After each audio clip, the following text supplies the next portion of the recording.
Hello, and welcome back to another episode of Authentically Connected. I am beyond excited to welcome my guest, Arielle Schmidt. Arielle, hello. Hello, it's so good to be here. I'm really excited about this conversation. I'm excited to see the directions that we're going to move and hopefully enlighten some listeners. I have no doubt that we will. So, I invited you on because you've been an incredibly important presence and provider in my life. You are my Thai yoga therapist. Since August of 23, that's when I started working with you. And the difference that the work that we've been doing together has made in my life has been tremendous. I am given to hyperbole in general. I'm just a person who likes to use a lot of those words. But I'm kind of sorry that I do that in general because it feels like it lessens how much I mean it when I say, you've made all the difference for me. So thank you. Well, I feel like I get a little bit out of our sessions as well because we pick each other's brains back and forth on the different sides of stuff. So it is a mutual benefit, honestly. Awesome. Awesome. I'm so glad. That feels good. So I've invited you on because I think that the work you do is incredibly important, not only for me, but just in general, for people to understand what you understand through your education, your training, your work, and also on a personal level. And then you have imparted your wisdom to me about the elements, about the meridians, about the way the body speaks to us, the language that my body has been using to communicate with me all the time, but I didn't speak the language before. You've helped me learn it. And I would love if we can just start with you sharing about, who you are, a bit about your background, and also about what you do. Yeah, for sure. My background can be extremely long, so I'm going to try to keep it short. And every time I say that on a podcast, it goes way longer than it should. So I'm really going to try to clip note it. It's all welcome. So my degree is in health, physical education, and recreation, aka kind of a made up degree because I didn't know what I wanted to do in life. But during that time, I found my way into yoga as a random credit GPA booster. And while I was going to college, I actually dropped into some corrections work at the local jail. So both in college and when I moved to Cincinnati. So I'm originally from South Dakota. And so when I was kind of doing that yin yang lifestyle, I would say, like 18 credits, going to school, working, being an athlete, all the things, it was really hard to find that balance. And so when I did drop into that semester long yoga class, I realized that my system was always running around, like go, go, go, go, go. And I actually hated yoga at first. Like the fact that it was slowing me down, like I just found it pointless. But after the semester evolved and I felt the sensational shifts in my own system, I didn't have language for it and I didn't really understand what was going on. But as a broke college student, I just made the wishful whim of going, you know what, I'm going to go to India and learn this someday. And then fast forward, like however many years it took, probably, I think I was out in Cincinnati a few years before I had the opportunity. And it was pretty much kismet. I walked into the Cincinnati Yoga School. Shout out to them. I love them. That is my biggest recommendation in Cincinnati. Go to them. But the owner taught the class that I went to. So my very first class with him, the owner was teaching and he said, hey, don't forget, we're headed to India in 6 months. And I was not new to my corrections job at the time, but definitely knew enough that I didn't have enough seniority to just be like, oh, hey, by the way, can I take 30 days off? I had the vacation time for it because of the crazy overtime, but I didn't know if I would actually get approved off. And the universe was looking out for me. And I think I got like 26 out of the 30 days approved and had to do a couple shift trades.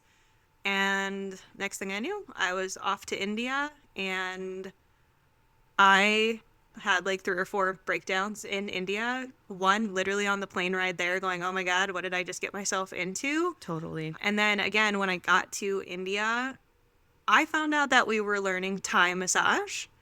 And I literally went, what the actual F? I don't want to touch anybody. I am not here to have fun. I am here to just learn. And that was also the protective mechanisms of my corrections work. Like, you didn't allow anybody to get close to you. I was a pretty robotic person, especially being a female in that system. We did have male and females in there, but, you just learn to be a robot because I didn't want to ever be taken advantage of or find myself in a manipulative position.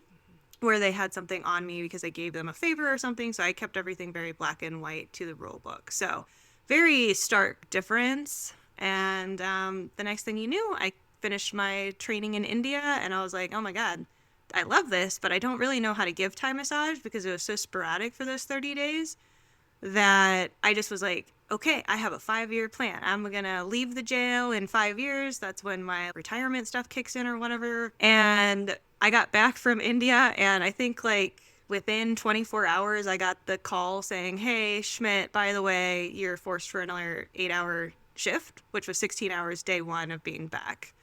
And I just said, oh my God, you got to be kidding me. Like, this is my life, just like working 16, 12, 16, 12, 16, 12 with like zombie hours. Mm-hmm. And I signed up for a Thai training in Costa Rica that night.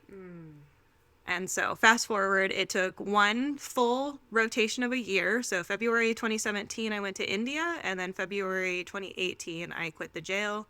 And I actually had started Tranquility Rising September of 2017.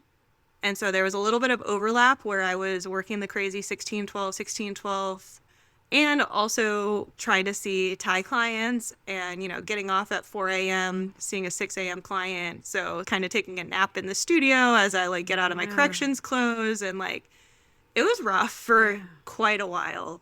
But fast forward, it's been 8 years, and I still work myself like crazy, but only because I love it. Yeah. Wow. Thank you so much for describing that evolution and what was happening in your life at those times that led you to the next step and the next step after that, which led you here. And I would love it if you could share more about what Tranquility Rising is, your practice, and what the kinds of things are that you do. And I can read off the list from your website. Part of me wants to because it's just such a fascinating list, but I'm going to let you go ahead and describe, and then we'll see if it feels right. Yeah, I'll tell you what Tranquility Rising does, and then the audience might want to have an idea of why what we do is so different from maybe other modalities around Cincinnati or just in general. I can't say no one else does what I do, but the vast amount of training that I have, I think, influenced how I operate Tranquility Rising. So at the core of Tranquility Rising is technically Thai yoga massage. We never categorize it as Thai yoga massage because we're not ever looking for a client who is just like, oh, I have low back pain. Like, can you help? Sure. But you can also go see a deep tissue massage. You can go get sweetened. You can go do a lot of things for a lot of problems on the physical side. So at our core, yes, we use the techniques of Thai yoga massage, but the reason that we call it Thai yoga therapy is because we start integrating Ayurveda, which is the Indian version of Chinese medicine, is what I like to say. I don't know really how to describe it versus that. It brings in Chinese medicine through the 5 elements. And then we also have our yoga background. So I've got 500 hours of yoga training, not necessary, but it is helpful to understand how the body moves. And then my joke is always, I learned how to kind of like break people before I healed people. Mm-hmm. And so like just being able to control and maneuver, like that was always helpful. So that's a little background space. But why our Thai yoga works is because we operate through the 12 major meridians of Chinese medicine, which is also, you can call them Sen lines, but essentially they're the major energy channels that run through the body. So what an acupuncturist uses for their acupuncture. And then because we know those 12 energy lines, they are integrated into the 5 lower chakras, which are also like connected to the 5 elements of Chinese medicine. So we do go back and forth between these 2 modalities.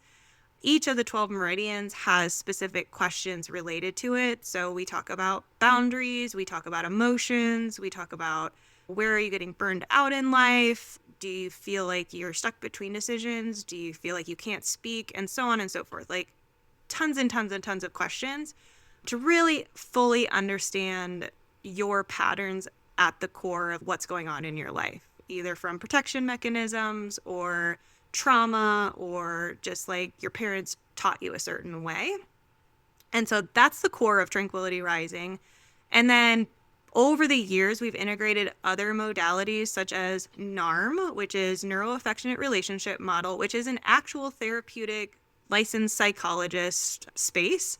I only have a basic training because I am not a licensed psychologist, so we call it coaching, elemental coaching. But the NARM explores early life patterns and connections without having to revisit the actual trauma itself, but by noticing the present patterns that we are dealing with in present day. And then my newest favorite offering is Aufschwung, also known as Family Constellation, which is a little bit more on the energy work of things. So we might get into that later in the podcast, depending on how much we get.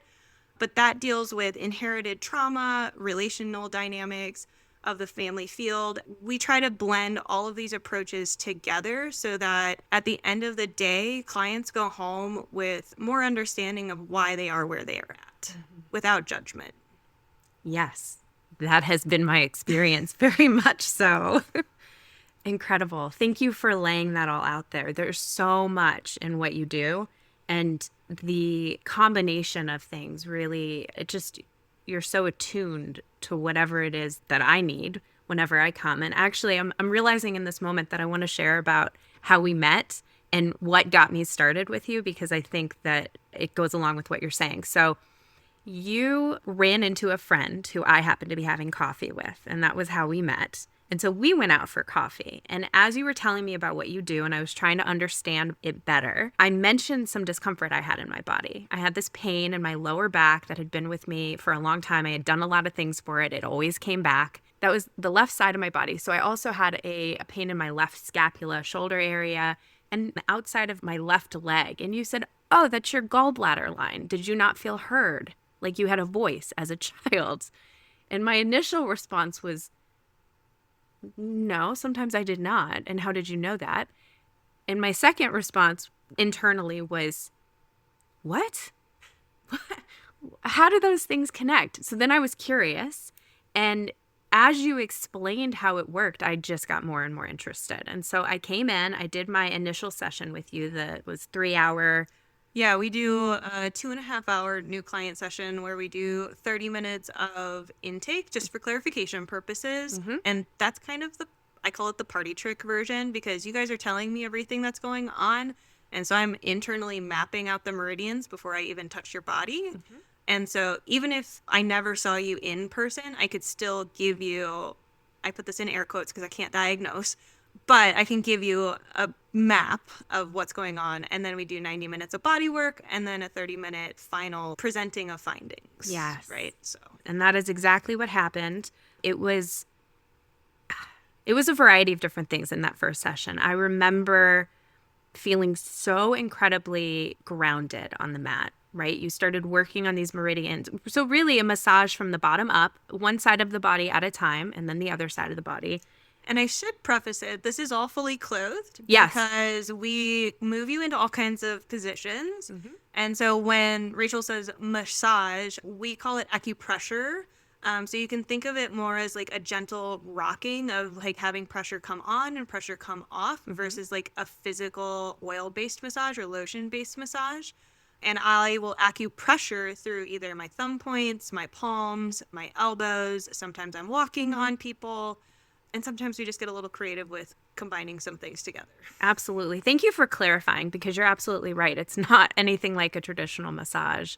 It was so clear to me as you were doing the work you were doing that something was shifting in my body. And some spots were really uncomfortable, right? There was discomfort in some of the areas where there were blockages, and there were, you call them gummies. I do call them gummy bears. And because we are running the fascia, or the meridian lines run through the fascia of the body, not necessarily the muscles, which I know confuses people, but the fascia wraps the muscles.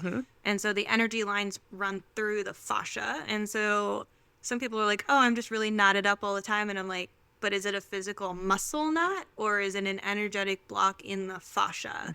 And sometimes we can't figure out the difference. That's why it takes some time. But some of the pain is also because meridians run through a lot of trigger points, which is why you can work on something in the shoulder and relieve the neck pain. And like some people feel sensations, like if I'm working reflexology in the feet, then they're like, "Oh my gosh, I'm feeling this tingling up my right arm." So like the meridians run from toes to head, fingers to head. And I like to think of it as like clearing out a dammed river. Yes, exactly. That's what it feels like. And as you work on the spaces and they start to clear out, in my body, I feel this this flow, this feeling of well-being that is coursing through my body. And it's the coolest thing ever. And it was brand new when I first did that initial intake. And then I signed up for a 7-session, do you call it a program or protocol? I think we've renamed it a few times, Mm-hmm. but right now it sits as the 7-session reset. Reset. That's exactly what it was. So it was 7 weeks in a row-ish, the best we could do with that. And you do that why? Why do you have people do a 7 Yeah, session? so we do the 7-session reset because it allows us an individualized 90-minute session for each side of the body. And when we say each side of the body, it means we're going to do first supine, which is face up. We're going to do side lying. We're going to do prone, which is face down. We're going to do second supine, which is digestion and womb work. And then we also have a seated posture. And I know that's only 5 postures, but we always do a check-in on day 1, which kind of lets us explore all 12 of the meridians, very similar to our new client session. And then we finish with a 2-hour end cap, again, a full body, so that we can ensure that the meridians are flowing correctly. Mm-hmm. And so people don't like it when I say this, but we are literally dissecting the body on side to side to side. And the reason that we do minimal once a week is so that we can ensure that we're picking up where we left off before too much time has passed and created more stagnation. Mm-hmm. So originally, when this would have been created like back in the day, you would go to the spa or whatever they call it for an entire day and just get worked over. And then, it stretched out to 7 days. And then, people don't have availability for that anymore. So now once a week. And we try to give you guys a little bit of homework of like, hey, do this yoga pose or do this stretch. I'm noticing X is happening underneath the armpit. Like, can you help keep these meridians open until the next time I see you? Absolutely. I am realizing that I did not plug in my computer ahead of time and it's going to die. So I'm going to grab my power cord now and in real time take care of this.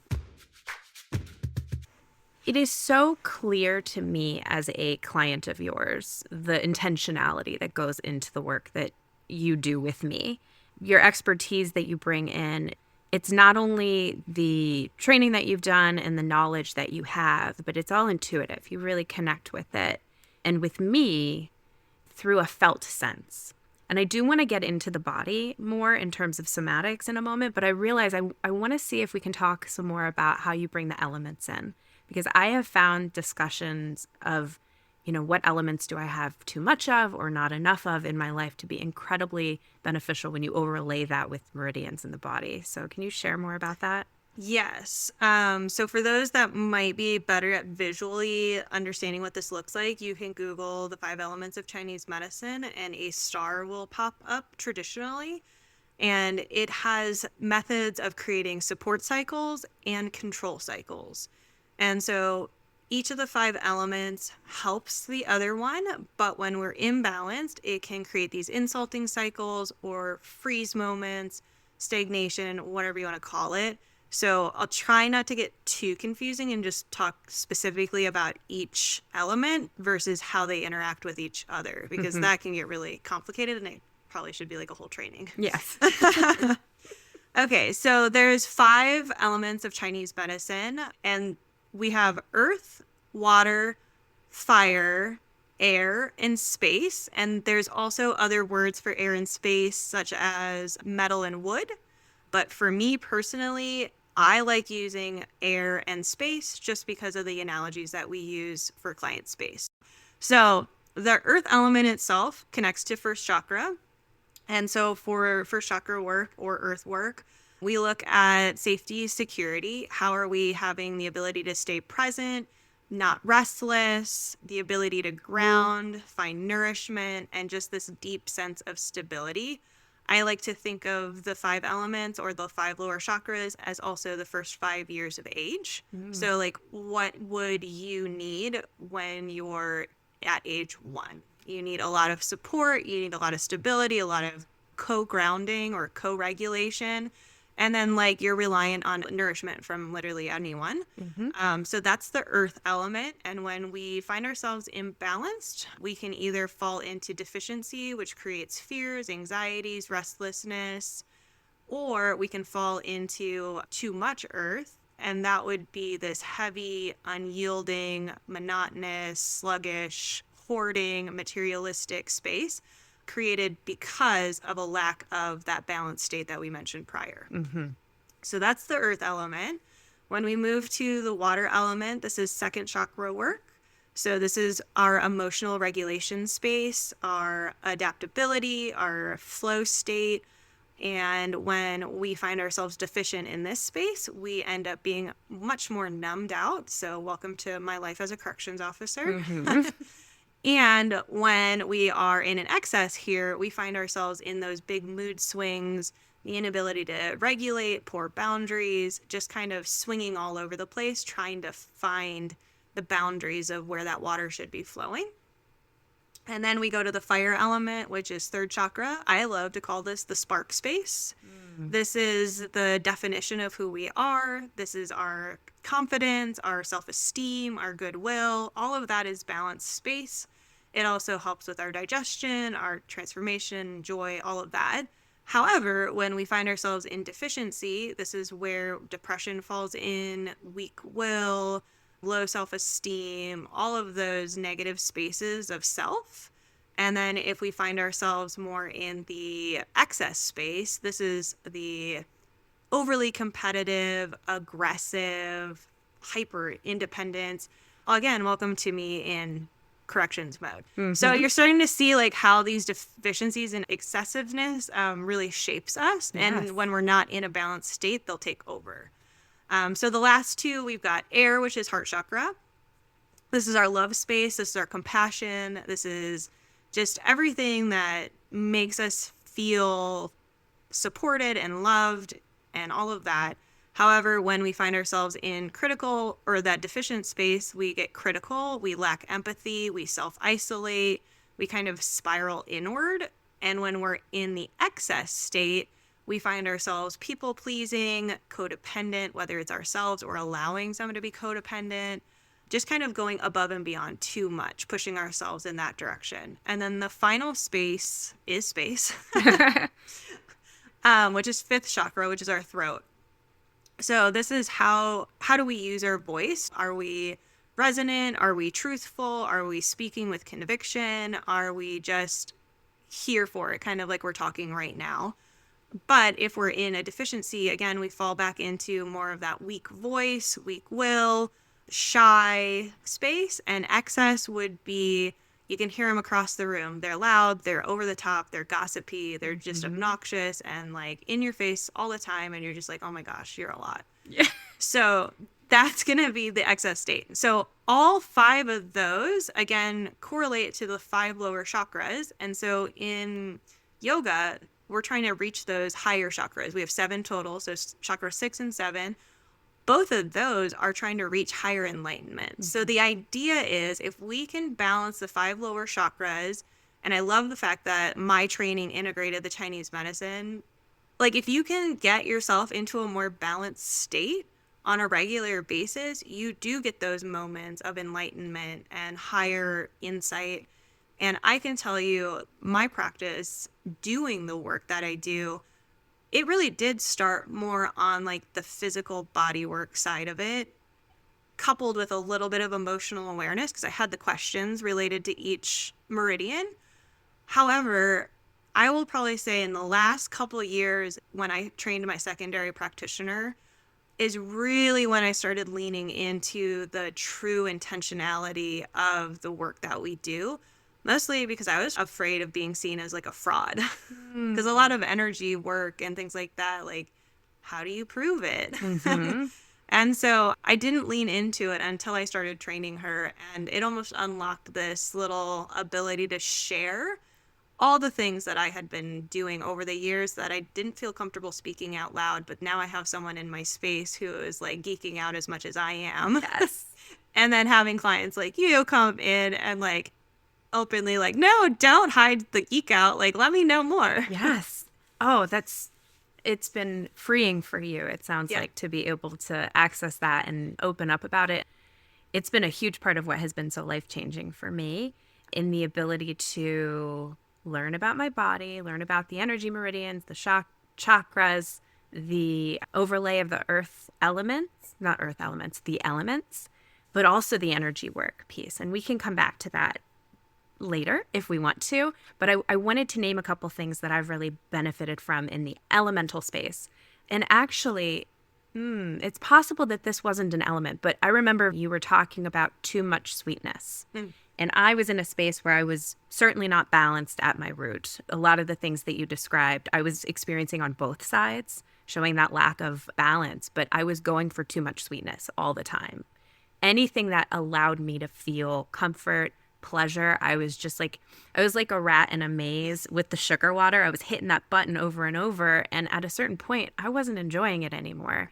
And you held space in a way that allowed me to name that without feeling any judgment whatsoever, and to actually feel like I could access the parts of me that desired to shift away from that. So the sweetness could be sweet again, and I could have balance at other times. Where does the sweetness fit in? Yeah, so you're spot on. It is part of the earth element. So there's 2 meridians with each of the elements, and then 4 for fire, but I'm not going to go dive. Yeah. So the spleen line is the one that Rachel is talking about. So this is the yin line of the earth element. And so when we talk about sweetness, we ask a few different questions like what or who is stealing your sweetness? Yes. Or what are you excessively drawn to?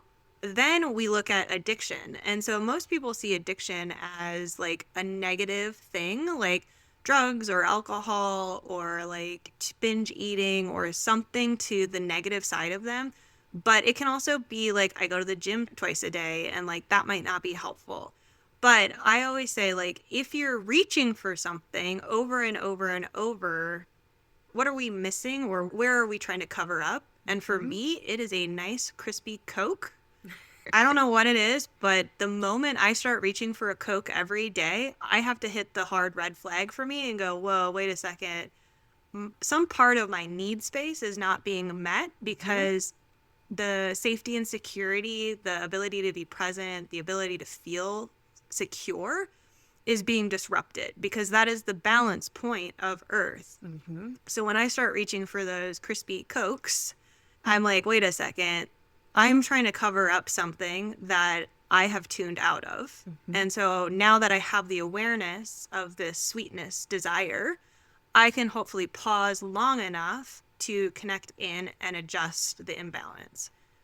And the imbalances are always going to be a like swinging pendulum. Like we can never get it perfect because we are humans. We're not in a cave isolated.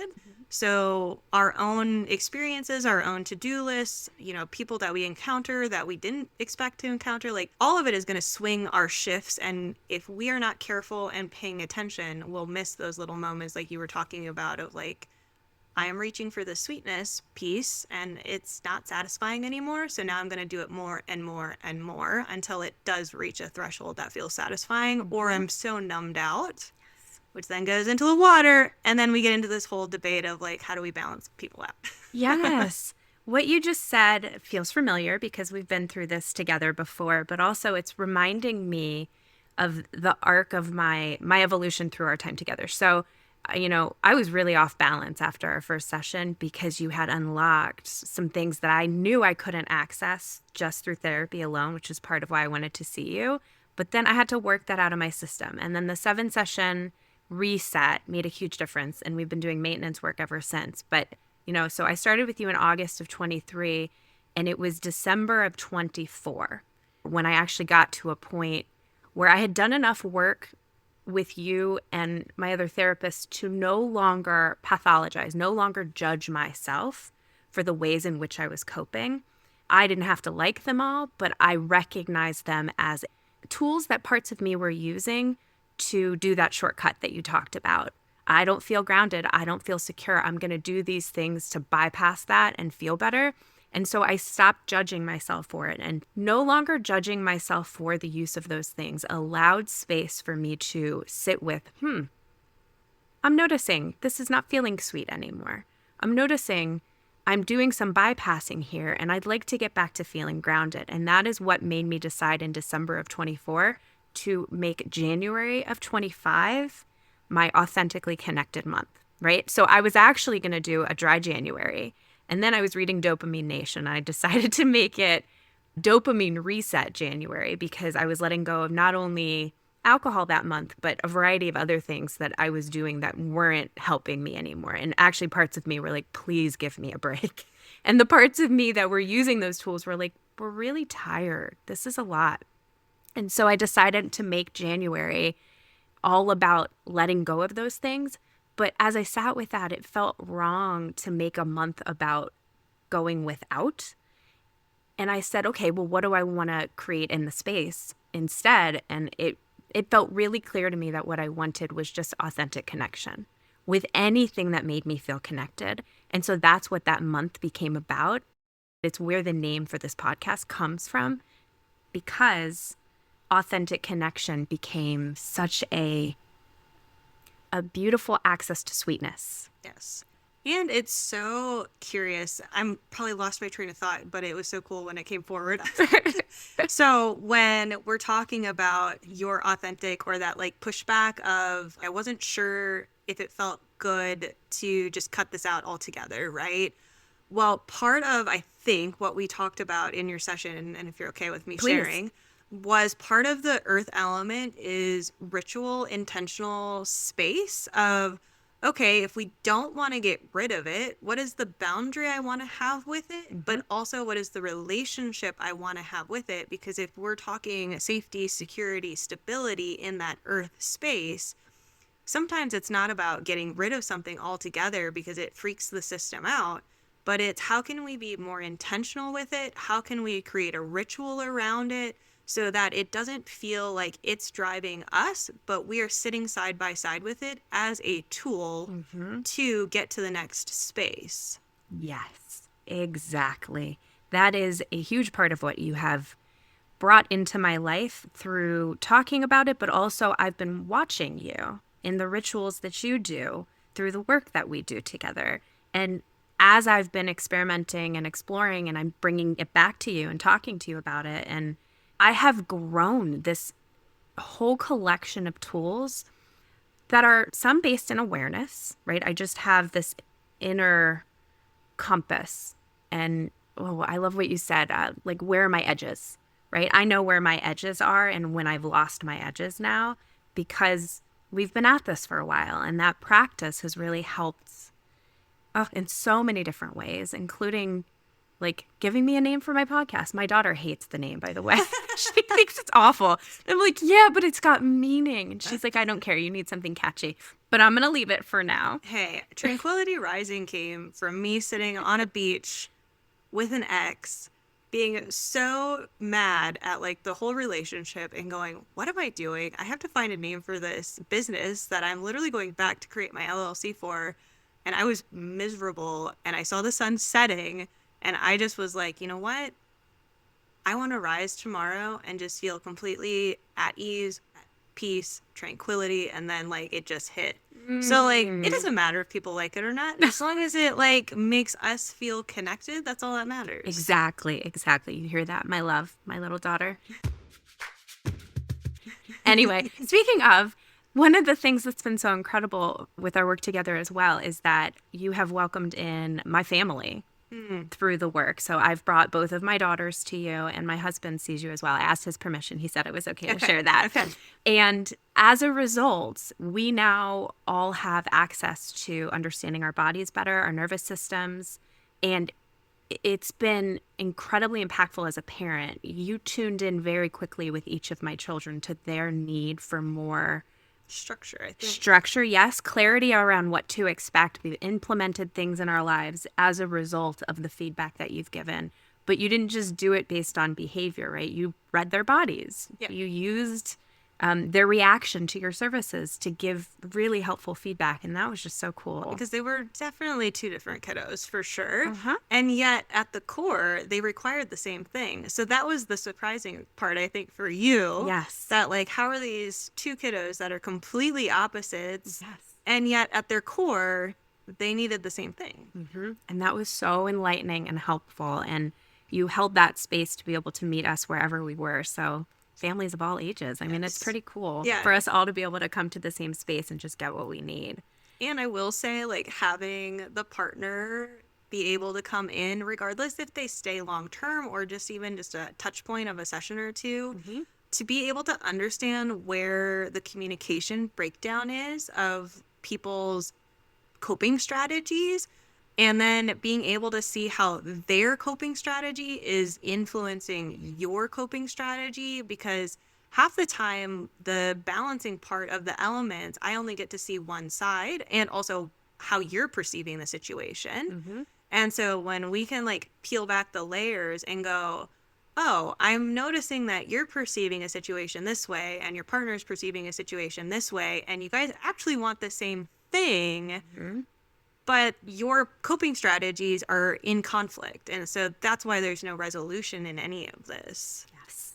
And the fun part for me, being a corrections officer, I have such a good ability to like put a brick wall between sessions. So like, you never know what's in your husband's session, and he never knows what's in your session. And you guys could be like completely opposite sides of the spectrum, and yet you guys have no clue. Yes, unless we talk about it. I like at home. Yes. And that's the beauty of me, because like, I'm never going to go, well, I don't know, your husband said this. Like, that's not what we do. We just sit and go, oh, that's really curious why you're perceiving it that way. And I have the information on the other side. And so usually, again, 3 sides to a story, right? Absolutely. Yeah. And so now we bring the elemental side into it to help bring the balance. Language has always been how I understand myself and the world around me and express. And I've been learning how to drop into my body more. And then I know for some of us, we are in our bodies. Some of us have an easier time using the body as an access point, I think is the best way to say it. And will it translate into language eventually? Maybe, maybe not. But in the meantime, the body knows. And I think this is a good opportunity for us to shift over to talking about the body and somatics, that word that gets used a lot, that buzzword. What do you want to share about this? Yeah, so I will drop a book recommendation if people really want to get a little bit more into this. The Body Holds the Score. Keeps the Score? Keeps the Score. There we go. Thank you. Bessel van der Kolk. If you want a little deeper dive than maybe what you're just going to get on this podcast, that's a great start point. So yeah, somatics. It can be such a fad word these days, but for us, somatic just means of the body. It is the noticing of sensations rather than analyzing them. So I can give an example, and hopefully my future husband doesn't get mad that I'm using this example, but I don't think he will. Okay, good. So when I got proposed to, my entire left shoulder locked up, and I had extreme pain in my neck. This should have been like the happiest time in my life. And I was happy, like I was over the moon. And yet my body was saying differently. So instead of just ignoring it and just going, oh, I must have tweaked something when I slept, I sat with it for a really long time. And I was like, okay, I'm noticing that this is the gallbladder, which is sensations of feeling trapped, sensations of not being able to speak up. And so, okay, what is happening in my life? Well, you know, in the traditional sense, I just got proposed to. So like, am I getting trapped in this marriage, right? But then I had to dive a little bit deeper and go, okay, well, he's shown me that that's not what's going to happen. Like, we have a loving relationship. So what else is it? What else might it be? And I know it's like analyzing then, right? Like I'm saying somatic is in the body. So I'm sitting in the body, and now I'm using my NARM approach for the analyzation purposes. And so I'm sitting here feeling it. I'm never going away from the feeling. I'm just using those touch points like, oh, okay, so engagement. Okay, let me feel the body. Let me see if something comes forward. Oh, you know, my parents were divorced. Okay, let me sit with that. Let me feel back into that shoulder pain. Oh, is this how my mom used language of protection? Like, don't ever combine finances. Don't get trapped with a man that, you know, you don't know about. Like, all of this language that was used for protection was coming forward. And it's not negative. Like, I love my mom and I love the way that she raised me. But the physical body was holding on to that as a protection space. So once I was able to sit with it and kind of connect all the dots, it was crazy. I started coughing and hacking and just like almost as though like a purge of like, this no longer serves me. And I'm going to get this out of my system so that I can be back in my full joy space of grounded, present space. Yeah. And so that's the somatic piece. Like, can I sit in the discomfort of what my body is doing and not just chalk it up to I slept wrong, but can I sit with the sensation? And even if you didn't know the meridian lines, like this is the beautiful part about somatics. Even if you didn't know the meridian system, I find it a little bit of a shortcut, which is great. But if you were to truly sit and feel the body and just allow the sensations to come forward, the goal is that I would have come to those conclusions eventually. It just might have taken a longer period. Absolutely. That was really powerful what you just shared. And I'm noticing this warmth in my heart. And I think it is appreciation, gratitude, because what you just shared is what you have taught me how to do. And even though I don't know all the meridians, I have some bits and pieces of information. What I do know is that my body will tell me the truth every time. And I know how to tune in now using both parts work through IFS and what you have taught me to be able to send a message to that ache in this one spot or that warmth in another that says, I hear you, I feel you. What do you want me to know? And just to stay open to whatever shows up next and allow me to trust the wisdom of my body, of my system, to let me know the best way to navigate my life right now. Yeah, I can really tune in now because you taught me, and that's what that warmth in my heart is. So thank you. Yeah, you're so welcome. I just love this space. Like I don't know if I ever would have put all of these pieces together without the building blocks. And I say it all the time. I'm so grateful that I fell into learning Thai massage the way I did, because I can tell you right now, if I would have maintained my corrections attitude and I would not have learned about the meridians in that training, because I have two different Thai trainings. The original one taught me about the meridians and the conversational piece. But if I would have trained through the Somaveda College of Natural Medicine, that was my secondary training, they don't talk about any of it. And maybe they do eventually, but I only took their level 1.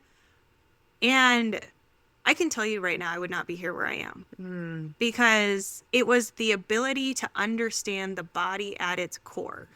That's why I had all of those like big breakdowns in India. And like, I journaled every day.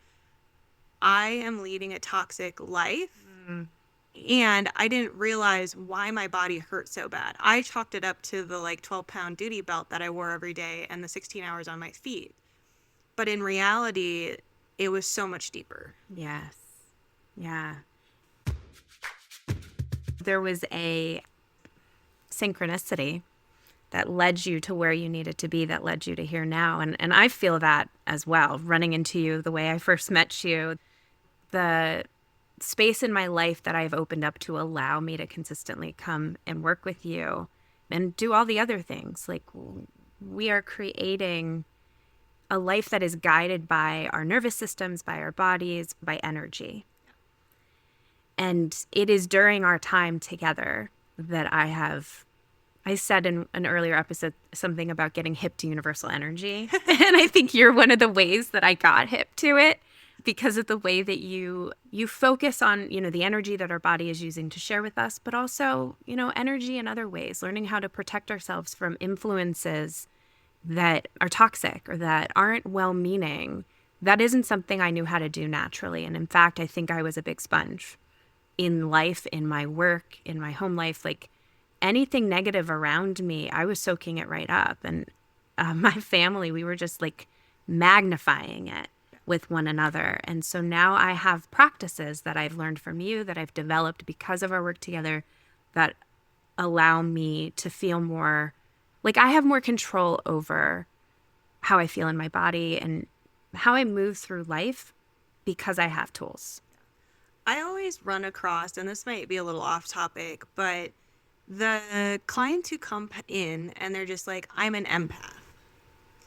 And I really try to push back on them, like really, really try to push back on them and go, no, you're not an empath. You're just imbalanced. Like you have learned these coping skills to pick up on everybody's energies, their little micro movements, whatever it is, because at a very young age, you didn't have the ability to just be safe.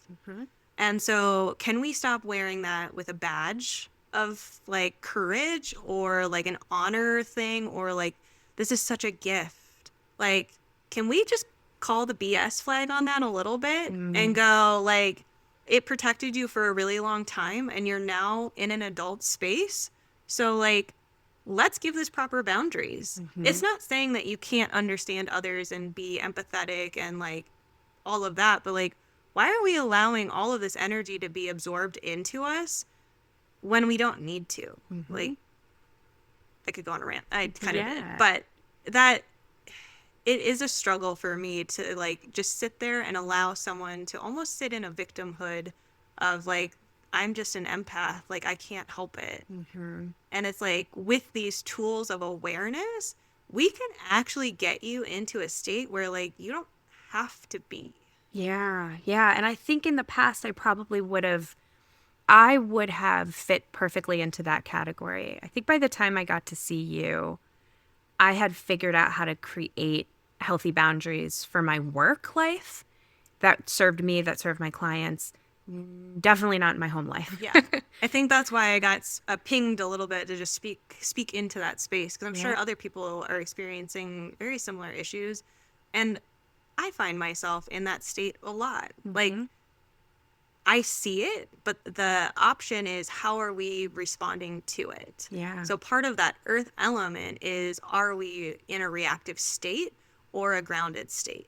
And so a reactive state is, again, going above and beyond, trying to fix things that aren't necessarily ours to fix. And having a husband with a high conflict parent and all of that encompasses it. Like, it's really hard to not just fall into old habits. Whose husband has a high conflict parent? No, my husband. Oh, okay. Is the high conflict parent. Wait, I want to follow you. No, I know it's a weird new language. Like, we just got married, so I struggle back and forth. Like, wait, what do I call him? Yes, totally. I do have that same issue. Like, I had a high conflict parent, myself, my father, and then, you know, you develop those skills of quote unquote empathic skills to keep yourself safe. But then, like, that disrupts the nervous system so much, especially as you get older and older, because then you're all of a sudden exposed to way more chaos. And you're like, wait a second, I need to fix all of this or I am not safe. And so just reprogramming that, but through the 5 elements of like, okay, I can be grounded. What are my needs? What are my boundaries? How am I emotionally feeling with second chakra, and so on and so forth. Yes. So the empathic side of this is truly like, can we see it as an imbalance versus a state of being? Yes. I'm thinking about when you have told me that I had too many logs on my fire. And as a result of too many logs on my fire was low. Yes. There wasn't enough air. Yeah. So that's that imbalance of the air element of like, let me take on more, let me people please, let me like let others be codependent on me, let me keep putting more things on my fire, which then burns us out. And we have to figure out, this is one of the questions with the air element, is the discernment of what to keep and what to let go. Yes. These kinds of metaphors have been like these snack size gems that I can just carry with me and revisit in my daily life when I'm noticing, oh, look, I just put another log on my fire.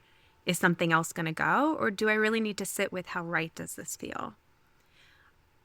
Okay, this is a tangent, but I'm thinking back to the fact that it was during our work together that the question was posed to me by Jen Schneeman, our friend, who is also going to come on. Amazing. Yes, I'm very excited. Talk about nervous systems and a whole lot of different things. She was the one who posed to me the question of whose throat block is it? Because I could feel a yes very clearly in my body and a no.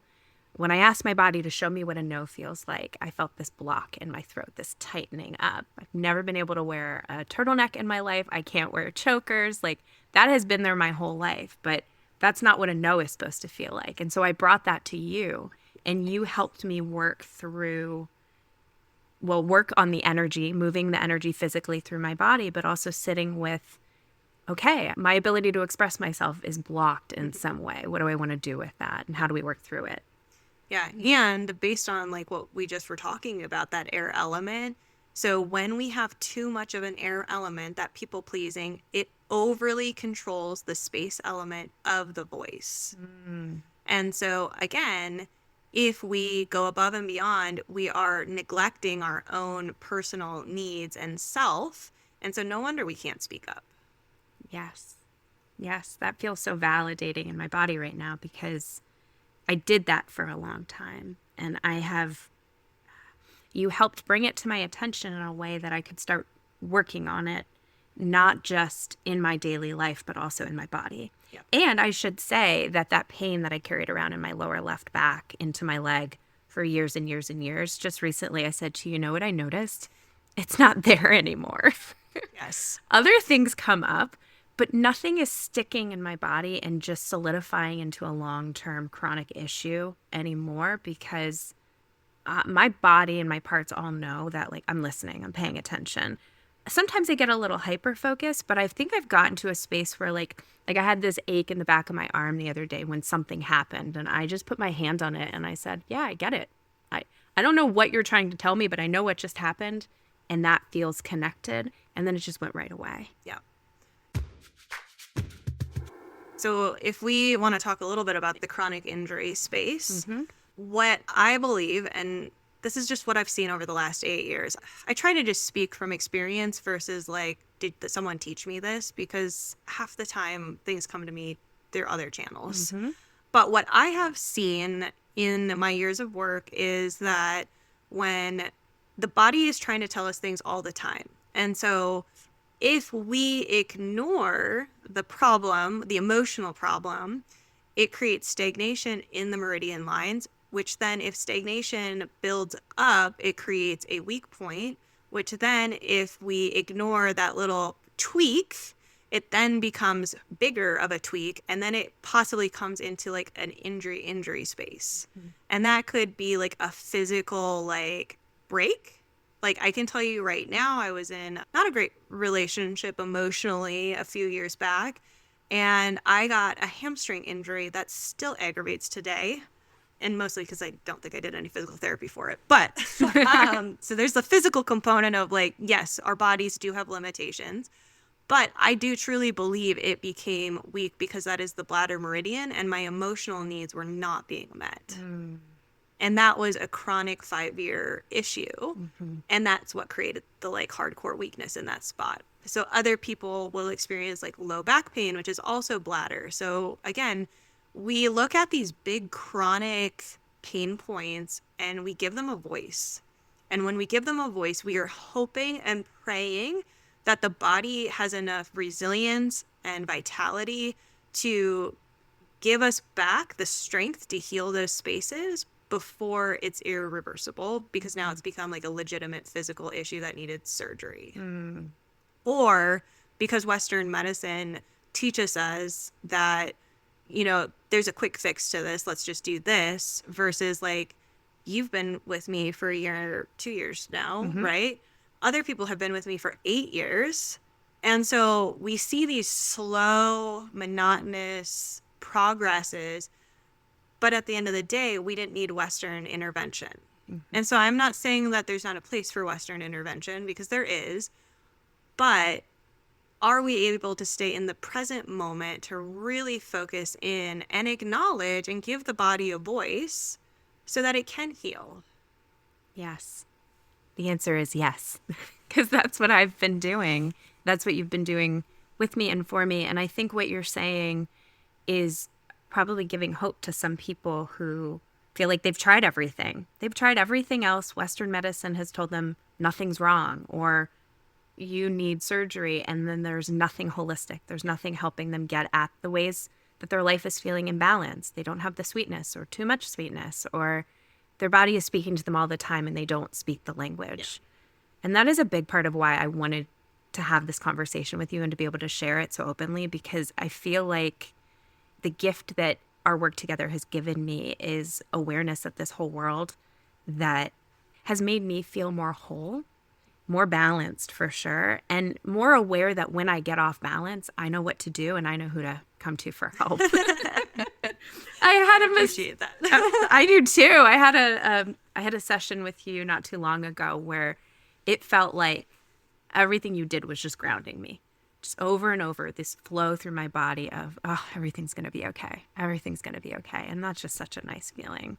It is really nice to have all of these touch points for clients, because what you said before is like when people feel helpless, Western medicine is not telling them things, or they've invested so much in holistic practices because it is expensive to go the holistic route. And so our goal at the studio is always to give you as much information as possible so you can make the most informed decision as possible, because we know that we are just one part of the journey. But it is so, and this might be a little bit of an ego thing for me. Do it. Just do it. But it is so fulfilling to have the touch points on the physical body and go, I'm not sure what's going on with your liver, but I'm noticing that it's a little inflamed. And maybe the client is not willing to talk about the emotions of the liver, which is problematic, but also like, this is inflamed. This is an actual physical issue in the body, which then has to be addressed Western side. Mm-hmm. So would have she been able to address it on the holistic side if she would have tapped into the emotions of the liver? Maybe. I can't speak for that. But I can speak for, I told her to go get her labs done, and she came back with fatty liver. Oh, wow. So like, I can't diagnose, but I can push clients to go, hey, something's not right here. Mm-hmm. If you're not going to take it on my side, I am fully fine with that, but can you please just go check it so that like we can rule anything out. Mm-hmm. And like we also do womb work at the studio, and trying to figure out like what's going on and going, hey, month after month the same issue is coming up. I don't know what's wrong. Have you gone to the doctor? Yeah. And I will tell you, I got so mad when this client finally got answers from the Western side. It was like a year of like back and forth of Western care.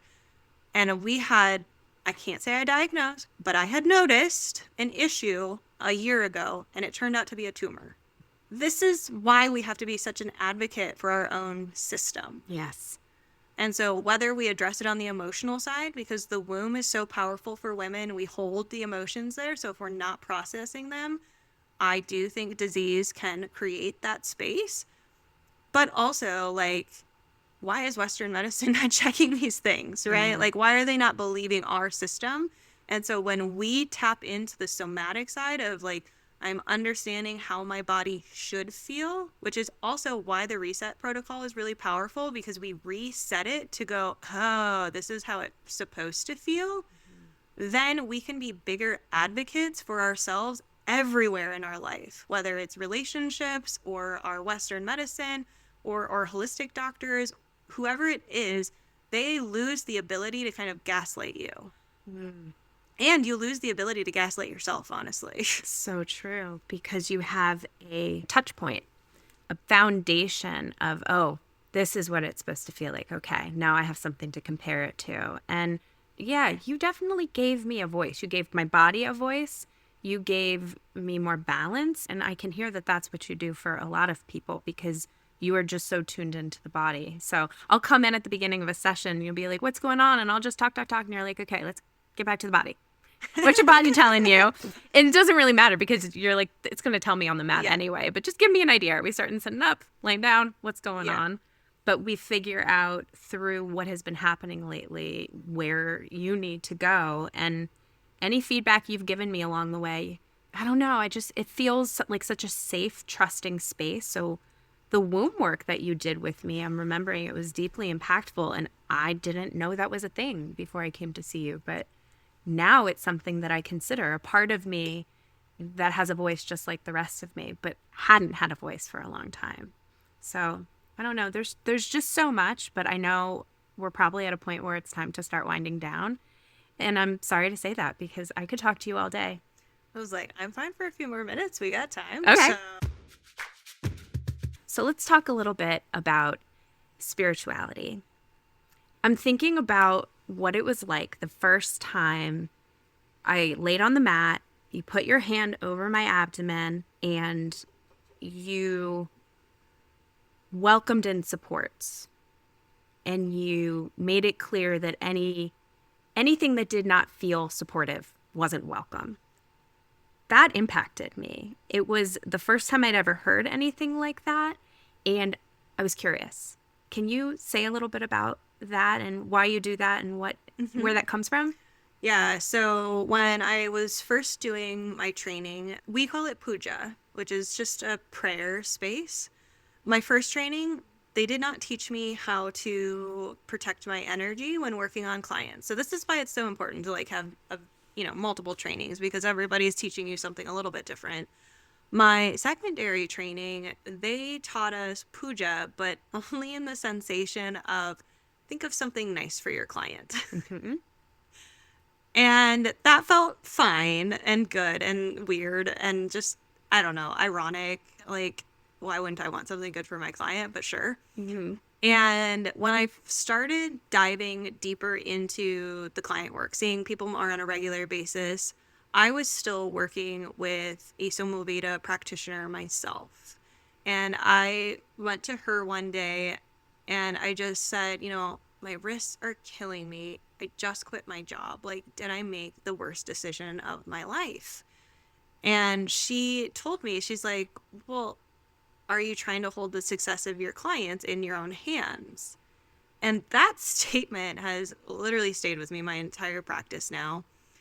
And so puja for us at the studio has really shifted into more of a healthy boundary space, a way to connect intuitively to the body. And so what that looks like, and I'll just do my language maybe of like how I open a session. Yeah. And so I place my hand on a client's abdomen. If they are female, I sit on their left side. If they're male, I sit on their right side. That's feminine versus masculine. And the first touch point, honestly, is to just check their breath space. Like, is it ragged? Is it short? Is it coming to the belly? Like, what's just a quick initial touch point? And then I kind of close in, and the language that we like to use, and Casey, my secondary, uses a little bit different, but same. It goes, allow yourself to feel the breath and imagine a golden light that comes all the way around you, above and below. And allow this light to continue to expand into the entire space that we're sharing with each and every exhale, clearing anything that's been attached to you that is not meant for you. And then at this point, everybody has a different religion or a different belief system. And so usually I ask permission from the client. So it would just sound like, Rachel, do you allow me to call in your guides today? And depending on the client, I do have to specify, because some clients are very religious, which is perfectly fine. We accept anybody who comes into the space. And sometimes they'll go, no. And I'm like, okay, well, is there any specific religious space that I can call upon you? Because whether it's Christianity or anybody else, like, they do have their own guides. And I think when we use that language, it freaks people out who are more in a rigid structure. And so whoever they allow me to call in, I call them in. So for Rachel, she's open to pretty much anything and everything. So and most clients are, but so what that sounds like is I call upon Rachel's ancestors, her spirit guides, her spirit animals, and any other being willing to come into this space with love and kindness. And we recognize that there are certain beings here that might not have those intentions, and we just ask them to go back to where they came from, or a better place than here. Because honestly, if they came from a bad place, I don't really want to send them back there, but I just don't want them hanging out with us. Yeah. And then once we call in hers, I'm also doing this on my side. So, like, she has this golden ring around her. I already have this golden ring around myself. And then I call in my ancestors, my guides, and also the lineage of this practice that I'm about to present, so that it hopefully opens up a pathway for me to receive information that maybe I haven't even been taught. And so sometimes I pull techniques out of nowhere and I'm like, I didn't learn that. I don't know where that came from. Yes. But it's just the intuition of like having that support system.